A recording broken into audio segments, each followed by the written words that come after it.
भाई इस वीडियो के एंड होते होते आप गली मोहल्ले में शायद लड्डू बंटवा दोगे, ऐसी चीज मैं आपको बताने वाला हूँ। या डब्ल्यूडब्ल्यू के जो आपका फ्रेंड सर्कल होगा उसमें तो आप पक्का बंटवा दोगे। लेकिन उससे पहले शुरू करते हैं स्मैकडाउन की व्यूअरशिप से। और स्मैकडाउन की जो व्यूअरशिप है वो 2 मिलियन के ऊपर आ गई है, क्योंकि लास्ट वीक की जो व्यूअरशिप थी वो थी 1.970 मिलियन व्यूअर्स, लेकिन इस हफ्ते व्यूअरशिप 2.114 मिलियन व्यूअर्स आ गई है।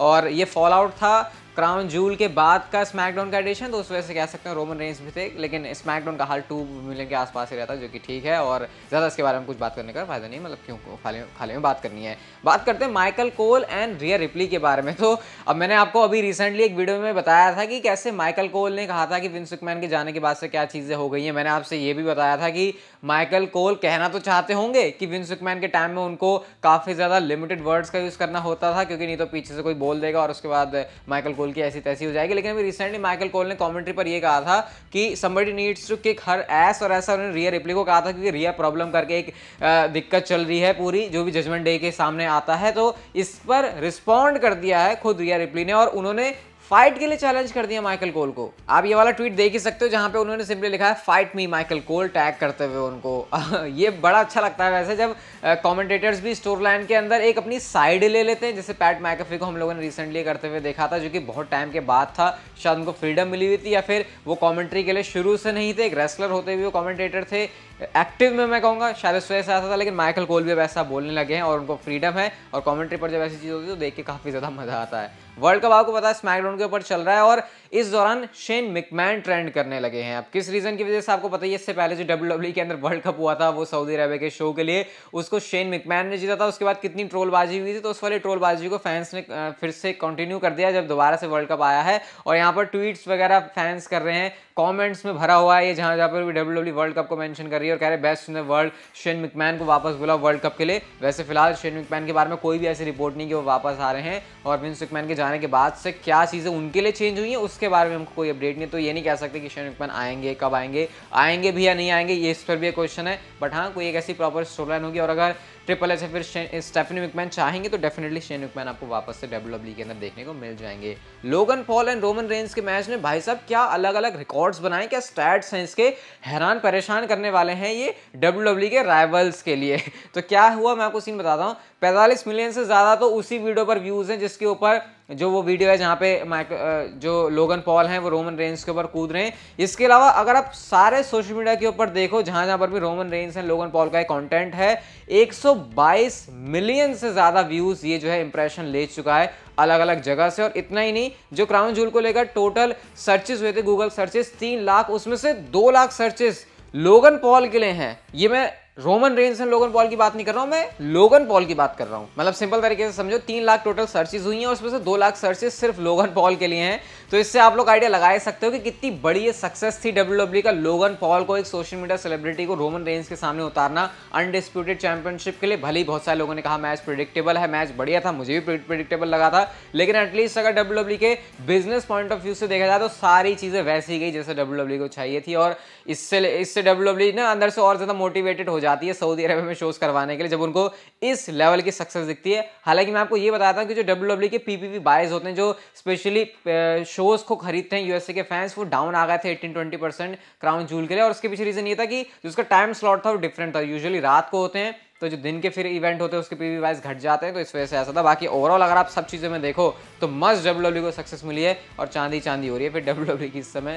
हर कोई बंदा जो डब्ल्यूडब्ल्यू से लिंक्ड है। मुस्तफ़ा अली ने कुछ इमोशनल सा एक ट्वीट किया, सीधा आपको मैं ट्वीट ही दिखा देता हूँ। यहाँ पर सबसे पहले तो उन्होंने अपनी मर्चेंडाइज को प्लग किया हुआ, और वो ये लिख रहे हैं, I know many have given up on me and that's okay, लेकिन मैंने गिव अप नहीं किया है। ऐसा कह के वो बता रहे हैं कि बहुत सारे लोगों ने मेरे ऊपर से भरोसा छोड़ दिया है। फिर यहाँ पे कह रहे हैं, if you are riding with me much love, उन्होंने अपने सपोर्टर्स को थैंक यू लिखा है। और ये भी कहते हैं, if you are praying for my downfall you got to pray a little harder, I will be getting knock down but still getting up. मतलब ये एक मोटिवेशन के साथ भरा हुआ ट्वीट लग रहा है मुझे मुस्तफ़ा अली का। उनका कहना यह है कि भली चीज़ों के साथ अच्छी नहीं चल रही है, लेकिन फिर भी वो कुछ करेंगे, फाइट बैक करेंगे और वापस लौट के आएंगे। इवन फैंस यहाँ पर उनको सपोर्ट भी कर रहे हैं। मुझे लगता है कि मुस्तफ़ा अली अपनी बुकिंग से परेशान है, लेकिन ट्रिपल एच आ गए हैं, मुस्तफ़ा अली का काम सही है, मुझे लगता है ट्रिपल एच के पसंद का है, तो शायद कुछ टाइम में उनके दिन बदल सकते हैं। एंड आई होप जल्दी ऐसा हो भी जाए, ये हमको देखने को मिल जाए। नेक्स्ट बात करते हैं एक ऐसे ट्रेडमार्क के बारे में जिसको डब्ल्यूडब्ल्यू ने फाइल किया है एक रेसलर और एक एंटरटेनर के कैटेगरी के अंदर, और ये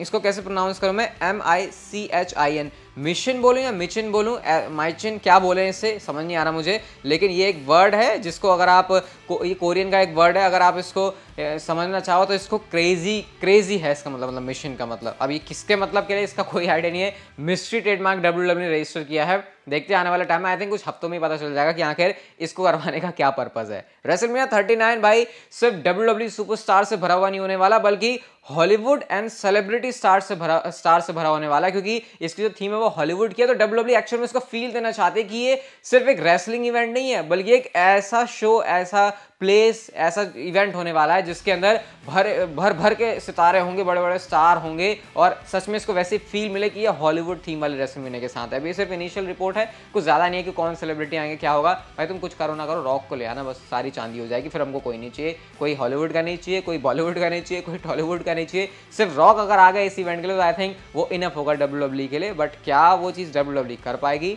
वो एक सबसे बड़ा क्वेश्चन है। क्या रॉक का शेड्यूल उसको अलाउ करता है या फिर नहीं। सेथ रॉलिंस ने अपनी वाइफ को लेकर फ्लेक्स किया है ट्विटर के ऊपर।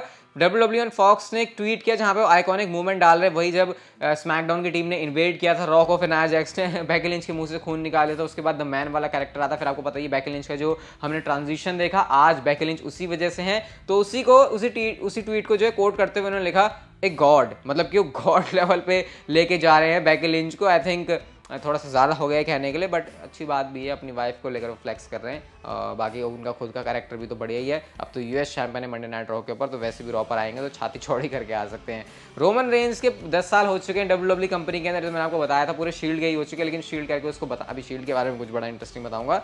तो ये वाला ट्वीट आप लोग देख सकते हो, पूरे 10 साल हो गए सेम एरेना के अंदर रोमन रेंज को, और जो अंतर देख सकते हो आप लोग फ्रॉम अ रूकी इन WWE, और अब आप देख सकते हो अनडिस्प्यूटेड WWE यूनिवर्सल चैंपियनशिप के साथ बंदा खड़ा हुआ है। तो ये एक जर्नी है, और खुद रोमन रेंस को देखेंगे तो आई थिंक ये किसी को मोटिवेट करने के लिए काफ़ी हो जाएगा। वॉर गेम्स के अंदर रोमन रेंस की पूरी ब्लड लाइन का मैच होने वाला है अगेंस्ट ड्रू मैकिंटायर और ब्रॉलिंग ब्रूट्स। अभी एक बंदा कम है फेस टीम के साइड में, ड्रू मैकिंटायर की साइड में। रोमन रेंस की साइड में सैमी ज़ेन है, तो वो तो हमको पता है 5 मेंबर्स की टीम हो जाएगी, 5-on-5 वाला सीन होगा। तो 5th स्पॉट को कौन फिल कर सकता है, उसको लेकर सिर्फ और सिर्फ एक नाम सामने आ रहा है, और वो है केविन ओवेंस का। इसके पीछे बहुत सारे रीजन है। एक तो पहला, वॉर गेम्स अभी जो NXT के अंदर कुछ टाइम पहले हुआ था, उसमें भी केविन ओवेंस ने सरप्राइज स्पॉट बनाया था, तो इसलिए भी केविन ओवेंस को कहने भाई इसका तो नाता है, तो ये आएगा ही। और क्योंकि वहां पर सैमी ज़ेन है, तो केविन ओवेंस से बढ़िया कोई सुपरस्टार नहीं हो सकता इस स्पॉट को फिल करने के लिए। और केविन ओवेंस की जो हिस्ट्री आपको पता है रोमन रेंस के साथ भी है, तो इसलिए केविन ओवेंस नाम यहाँ पर फिट बैठता है, और चांसेस यहाँ पर बहुत सारे लग रहे हैं कि केविन ओवेंस ही वो बंदा होगा जो कि 5th स्पॉट फिल करने वाला है। और उसके बाद 5-on-5 ये सुपरस्टार्स कंपीट करेंगे वॉर गेम्स मैच के अंदर। ये बड़ा खतरनाक है और ये बड़ा इंटरेस्टिंग है। अब वॉर गेम्स की बात चली रही है, तो एक अलग टाइप का मैच भी WWE इस वाले शो के लिए प्लान कर रही है, और वो है OC वर्सेस जजमेंट डे के बीच में, जो कि एक सर्वाइवर सीरीज का जैसे एलिमिनेशन वाला मैच नहीं होता, उस तरीके से होगा कि एक सुपरस्टार जो है एलिमिनेट होगा मैच से। और ये मैच वही है ऑब्वियसली OC और उनके साथ मिया यिम, और जजमेंट डे की तो आपको पता है पूरी टीम ही है। तो ये मैच मेरे ख्याल से बहुत तगड़ा हो सकता है, इसको अगर अच्छी तरीके से बुक किया जाए इस इवेंट के अंदर।